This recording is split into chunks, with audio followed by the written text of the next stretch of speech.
हजरत मरियम अपने नौमौलूद बेटे को लेकर कौम के दरमियान आए। लोगों ने हैरत से देखा और बोले, ए मरियम, ये तो बहुत बुरा काम कर बैठी हो। तुम्हारे माँ बाप तो नेक लोग थे, ये तुमने क्या किया? हजरत मरियम ने खामोशी से बच्चे की तरफ इशारा किया। लोग हंसने लगे। हम झूले में लेटे हुए बच्चे से कैसे बात करें? मगर अल्लाह की कुदरत देखिए। हजरत ईसा अलैहिस्सलाम ने झूले में लेटे लेटे कलाम फरमाया, मैं अल्लाह का बंदा हूँ। उसने मुझे किताब दी और नबी बनाया, मुझे बरकत वाला बनाया जहाँ कहीं भी हूँ, और नमाज और ज़िक्र का हुक्म दिया जब तक मैं जिंदा रहूँ। ये सुनकर लोग शशदर रह गए। कुछ ईमान लाए मगर अक्सर ने इनकार किया। अल्लाह ताला ने हजरत ईसा अलैहिस्सलाम पर नबुव्वत का ताज रखा। उन पर वही नाजिल हुई और उन्हें इंजील मुक़द्दस अता हुई। हजरत मरियम अलैहिस्सलाम को जब यह खबर मिली तो उनकी आंखों में आंसू आ गए। उन्होंने कहा, अल्हम्दुलिल्लाह, वो दिन आ गया जिसके लिए मैंने तुम्हें दुआओं में पाला। ए मेरे बेटे, अब तुम अल्लाह का पैगाम लोगों तक पहुंचा। हजरत ईसा अलैहिस्सलाम ने तबलीग शुरू की। उनके मौजिज़ात ने बनी इसराइल को हैरत में डाल दिया। वो मर्दों को जिंदा करते, अंधों को बीनाई देते और बीमारों को शिफा अता करते। लोग कहते, ये तो जादूगर है, लेकिन अहले ईमान समझ गए कि ये अल्लाह का नबी है। हजरत मरियम इन सब को खामोशी से देखती और दिल में शुक्र अदा करती। वो जानती थीं कि नबियों की राह आसान नहीं होती। वो अपने बेटे के लिए हर रात दुआ करती, ए रब, मेरे बेटे को अपनी अमान में रखना। जिन राहों पर वो जा रहा है वहां तेरे नूर की रोशनी कायम रखना। दिन गुजरते गए। हजरत ईसा अलैहिस्सलाम की दावत फैलती गई। कुछ लोग ईमान लाए, कुछ दुश्मन बन गए। यहूदी सरदारों को गुस्सा आया कि उनकी कौम का असर कम हो रहा है। उन्होंने साजिशें शुरू कर दी। हजरत मरियम अलैहिस्सलाम इस दौरान खामोशी से इबादत में मसरूफ रहती। उनका जिस्म कमजोर हो गया था मगर दिल में ईमान की रोशनी पहले से ज्यादा थी। एक दिन उन्होंने अपने बेटे से कहा, बेटा, आज मेरा दिल चाहता है कि मैं कुछ फल खाऊं। यही वो लम्हा था जहां से जिंदगी का दूसरा मोड़ शुरू हुआ, वो मोड़ जो मोहब्बत, जुदाई और तकदीर के फैसलों से भरा हुआ था। रात का वक्त था। बैतुल मक़दस के अतराफ हुआ में सुकूत छाया हुआ था।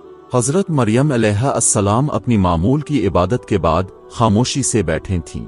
चेहरे पर इत्मीनान मगर दिल में एक अजब सा एहसास। वो जानती थीं कि उम्र अपनी मंजिल के करीब पहुंच चुकी है। आंखों में वो रोशनी अब भी थी जो ईमान से चमकती है, मगर जिस्म नातुआ हो चुका था। हजरत ईसा अलैहिस्सलाम उनके करीब बैठे थे। उनके हाथ में चिराग की मध्यम रोशनी में चमकता हुआ इंजील का वरक था। उन्होंने अपनी माँ की तरफ देखा। अम्मू, आज आप बहुत खामोश हैं। हजरत मरियम मुस्कुराईं। बेटा, जब दिल मुतमईन हो जाए तो ज़ुबान खुद खामोश हो जाती है। मेरी जिंदगी की दुआएं तुम्हारी सूरत में पूरी हुईं। मैंने रब से सिर्फ यही मांगा था कि वो मुझे पाक रखे और मेरी औलाद को अपने रास्ते का चिराग बनाए। आज मैं देखती हूँ कि मेरा बेटा इसी चिराग की रोशनी से दुनिया को जगमगा रहा है। हजरत ईसा अलैहिस्सलाम की आंखों में नमी थी। अम्मू, मैं आपके बगैर इस दुनिया का तसव्वुर नहीं कर सकता। आप ही मेरी कुव्वत है। हजरत मरियम ने बेटे के सर पर हाथ रखा। बेटा, माओं का साया दुनिया के लिए होता है, मगर नबियों का मकसद दुनिया के लिए नहीं, आखिरत के लिए होता है। तुम्हें अभी बहुत कुछ सहना है। बहुत से लोग तुम्हें झटलाएंगे, तुम पर जुल्म करेंगे, लेकिन तुम साबित कदम रहना। अल्लाह तुम्हारे साथ है। ये कहकर उन्होंने आसमान की तरफ देखा। उनकी निगाहों में अजीब सी रोशनी थी, जैसे कोई रूह अपने रब से मिलने को बेताब हो। कुछ दिन बाद हजरत मरियम अलैहिस्सलाम की तबीयत ज्यादा बिगड़ गई। हजरत ईसा उनके पास बैठकर कुरान और दुआ पढ़ते रहे। इस वक्त की इल्हामी दुआओं में उन्होंने आखिरी बार बेटे का हाथ थामा और कहा, मेरे बाद कभी गम न करना। मैं जा रही हूँ इस रब की तरफ जिसने हमें इज्जत दी, पाक रखा और अपना कलमा बनाया। ये कहकर उनकी आंखें बंद हो गईं। उन्होंने अपनी वालिदा को एक मुकद्दस पहाड़ी के दामन में दफन किया। कहा जाता है कि वो जगह आज भी अहले ईमान के लिए जियारतगाह है। हजरत ईसा अलैहिस्सलाम ने कई दिन वहां इबादत में गुजारे। हर शब वो अपनी वालिदा के लिए दुआ करते और अल्लाह के हुजूर अर्ज करते, ये रब, मेरी माँ को अपनी रहमत में जगह दे जिस तरह उसने मुझे रहमत के दामन में पाला। हजरत मरियम की वफात के बाद हज़रत ईसा अलैहिस्सलाम की तबलीग और ज़्यादा फैलने लगी।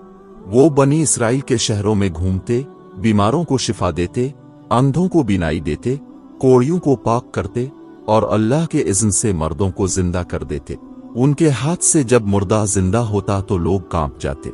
कुछ ईमान लाते मगर अक्सर हसद में जल उठते। यहूदी सरदार कहने लगे, ये शख्स हमारे दीन के लिए खतरा है, अगर हमने इसे न रोका तो ये हमारी कौम को बदल देगा। चुनांचे उन्होंने हजरत ईसा के खिलाफ साजिशें शुरू कर दी। कभी उन पर जादूगर होने का इल्जाम लगाते, कभी कुफर का, मगर हजरत ईसा अलैहिस्सलाम सब्र करते। वो फरमाते, ए लोगो, मैं तुम्हारे रब की तरफ से भेजा गया हूं, मैं तुम्हें वही बातें सिखाने आया हूं जो तुम भूल चुके हो। अपने दिलों को साफ करो, क्योंकि अल्लाह दिल की नीयत को जानता है। उनके शागिर्द, जिन्हें हवारियन कहा जाता है, उनके साथ रहते। वो उनसे अकीदत रखते और फरमाते, ए हमारे आका, आपके कलाम में ऐसी मिठास है जो दिलों को बदल देती है। हजरत ईसा उनसे मोहब्बत करते, मगर जानते थे कि इम्तिहान करीब है। एक दिन उन्होंने फरमाया, एक वक्त आएगा जब लोग तुम में से किसी को पहचानने से इनकार करेंगे। वो मेरा पैगाम मिटा देना चाहेंगे, मगर याद रखना, अल्लाह का कलमा कभी मिट नहीं सकता। हवारियन खौफ ज़दा हो गए। ए निबा खुदा, क्या अब पर भी मुसीबत आएगी? हजरत ईसा मुस्करा कर बोले, अल्लाह के नबियों पर दुनिया हमेशा तंग की जाती है, मगर उनका दिल वसी होता है। अगर वो हमें कत्ल भी कर दें, हम फिर भी जीते हैं, क्योंकि हमारा रब जिंदा है। वक्त गुजरता गया। हजरत ईसा अलैहिस्सलाम की दावत हर तरफ पहुंचने लगी, लेकिन इसके साथ ही दुश्मनी भी बढ़ती गई। यहूदी सरदारों ने रूमी बादशाह के दरबार में शिकायत की, ये शख्स खुद को खुदा का बेटा कहता है, हालांकि हजरत ईसा ने कभी ऐसा नहीं फरमाया। वो हमेशा कहते, मैं अल्लाह का बंदा हूं, मैं इसके हुक्म से चलता हूं, मगर जुल्म की आंखों को हक नजर नहीं आता। चुनांचे वो साजिश रचाने लगे कि हजरत ईसा को कत्ल कर दिया जाए। एक रात हजरत ईसा अलैहिस्सलाम ने अपने शागिर्दों को जमा किया। वो जानते थे कि उनके जाने का वक्त करीब है। उन्होंने फरमाया, तुम सब अल्लाह पर ईमान रखो, अगर दुनिया तुम्हें छोड़ दे तब भी अल्लाह तुम्हें नहीं छोड़ेगा। तुम्हारे ईमान का इम्तिहान आने वाला है। हवारियन की आंखों से आंसू बहने लगे। ए रू अल्लाह, क्या आप हमें छोड़ जाएंगे? हजरत ईसा ने फरमाया, मैं तुम्हें नहीं छोड़ूंगा। अल्लाह मुझे अपनी पनाह में लेगा और एक दिन मैं वापस आऊंगा जब जमीन जुल्म से भर जाएगी, तब मैं इंसाफ कायम करने के लिए आऊंगा। ये कहकर उन्होंने सबको दुआ दी। वो रात अजीब थी। फिजा में नूर फैल रहा था, मगर जमीन पर खौफ का साया था। अगले दिन दुश्मनों ने हजरत ईसा के घर पर हमला किया। वो उन्हें पकड़ने आए थे ताकि कत्ल कर दें, मगर अल्लाह ताला ने अपने नबी को बचा लिया। कुरान कहता है, और वो ईसा को कत्ल न कर सके, न ही उन्हें सूली दे सके, बल्कि उन्हें अल्लाह ने अपनी तरफ उठा लिया। अल्लाह ने उनके चेहरे को आसमानी नूर में लपेटकर बुलंद कर दिया। उनके दुश्मनों में से एक शख्स, जिसने उनकी मुखबरी की थी, उनकी मुशाबहत में डाल दिया गया। वही पकड़ा गया, वही सूली पर चढ़ा दिया गया, और लोग समझे कि वो ईसा हैं। हवारियन इस वक्त गम में डूब गए, मगर उनके दिलों में एक यकीन था, ईसा जिंदा हैं, अल्लाह के पास महफूज हैं और एक दिन वापस आएंगे। दूसरी तरफ रूमी और यहूदी सरदार खुशी मनाने लगे, मगर वो नहीं जानते थे कि जिसे वो कत्ल समझ रहे हैं, वो तो आसमान की बुलंदियों में जिंदा है। हजरत ईसा अलैहिस्सलाम जब आसमान की तरफ उठाए गए, उसी लम्हे फरिश्ते की आवाज आई, ए ईसा, तुम्हारा वक्त अभी खत्म नहीं हुआ। तुम वापस आओगे जब जमीन पर जुल्म बढ़ जाएगा, जब लोग फिर से मेरी याद भूल जाएंगे। इस दिन तुम नाजिल होगे और हक का परचम बुलंद करोगे। ये वदा सुनकर हजरत ईसा अलैहिस्सलाम ने सजदा किया और फरमाया, मेरे रब, तेरा वदा सच्चा है, मैं तेरे हुक्म का मुंतजर रहूंगा। हजरत ईसा अलैहिस्सलाम जिंदा थे। वो अपने रब के हुक्म के मुंतजर थे। फरिश्ते हर सुबह उनके करीब आकर अर्ज करते, ए रू अल्लाह, अभी जमीन पर जुल्म बढ़ता जा रहे। और हजरत ईसा फरमाते, जब मेरा रब हुक्म देगा मैं आतर आऊंगा। इसी जमाने में एक खौफनाक फितना जाहिर हुआ, दुज्जल। वो एक आंख वाला झूठा मसीह अपनी चालाकियों और जादुई फरेब से दुनिया को गुमराह करने लगा। वो कहता, मैं खुदा हूं, मैं जिंदा करता हूँ, मारता हूँ, रोजी देता हूँ। लोग उसके जाल में फंसने लगे। कमजोर ईमान वाले इसकी तरफ दौड़ पड़े। दज्जाल के पीछे दुनिया की बड़ी बड़ी ताकतें, मालदार कौमें और फितना परस्त उल्मा जमा हो गए। मदीना में एक नेक और बहादुर इमाम थे, इमाम मेहदी अलैहि अल-रज़ा। वो नबी की नस्ल से थे। चेहरा रोशन, आंखों में ईमान का नूर और ज़बान पर कुरान के अल्फाज। वो जुल्म के मुकाबिल खड़े हुए और दुनिया को दावत दी, आओ एक बार फिर मोहम्मद के दीन को जिंदा करें। मगर दुश्मन बहुत थे, लश्कर तैयार हो चुके थे। इमाम मेहदी के साथी कलील थे। हर तरफ खौफ फैल चुका था। एक सुबह जब इमाम मेहदी बैत अल मक़दस में नमाज फजर की तैयारी कर रहे थे, आसमान पर अचानक रोशनी फूटने लगी। फरिश्तों की सफ़ें आसमान से उतरने लगीं और एक नूरानी वजूद नाजिल होने लगा, चेहरा चांद की तरह रोशन। ये थे हजरत ईसा अलैहि अस्सलाम। अब अल्लाह के हुक्म से वापस उतर आए थे। खुशबू फैल गई, जमीन ने गोया सजदा किया। इमाम मेहदी आगे बढ़े, ए रू अल्लाह, हम आपके मुंतज़िर थे। हजरत ईसा अलैहि अस्सलाम ने मुस्करा कर फरमाया, मैं तुम्हारे भाई के तौर पर आया हूँ, तुम्हारे इमाम के तौर पर नहीं।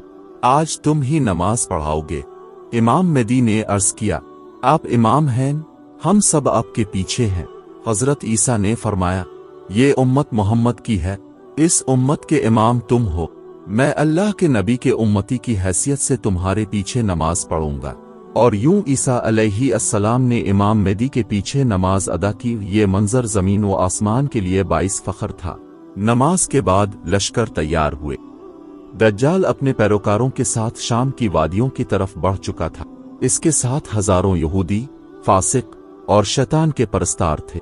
इसकी आंखों से आग निकलती थी, जबान पर झूठ और दिल में तकब्बुर। जब उसे पता चला कि ईसा वापस आ गए हैं तो वो लरज़ गया। वो बोला, ये नहीं हो सकता, मैं खुदा हूं। हजरत ईसा ने फरमाया, झूठे, तो मखलूक है, खालिक नहीं। तेरा वक्त खत्म हो चुका। ईसा अलैहि अस्सलाम ने इसकी तरफ बढ़कर सिर्फ एक नजर डाली और दज्जाल का वजूद पिघलने लगा जैसे नमक पानी में घुल जाता है। जमीन ने इसका नाम मिटा दिया। आसमान